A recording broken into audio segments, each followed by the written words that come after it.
Blick and I'm from the United Kingdom. Democracy assessments have had an impact in the UK.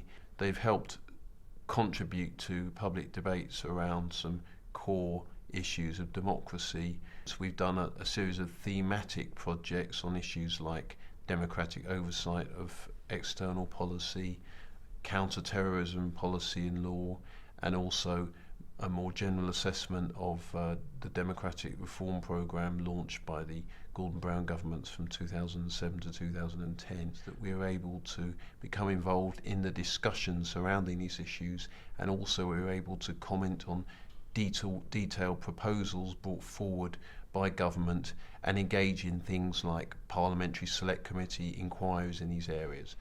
A second outcome could be seen as being in terms of actual policies that were introduced newly by the government, or changes in policies that the government have been pursuing.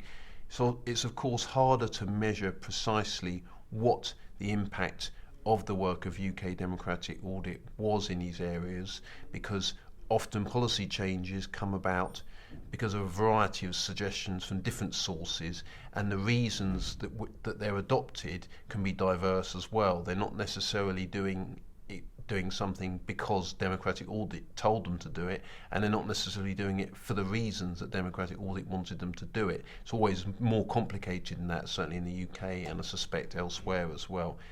There's certainly been a change in the UK in the role that Parliament plays in external policy.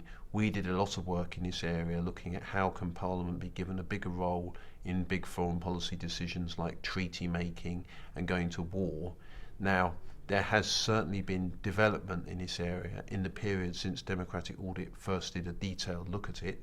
One area is the law's been changed so that now Parliament has got a much more formal role in the area of actually approving treaties. And a second change, which we've seen very dramatically recently, is that Parliament now has a clearer, if not fully defined legally, role in actually the taking of decisions over whether or not to go to war.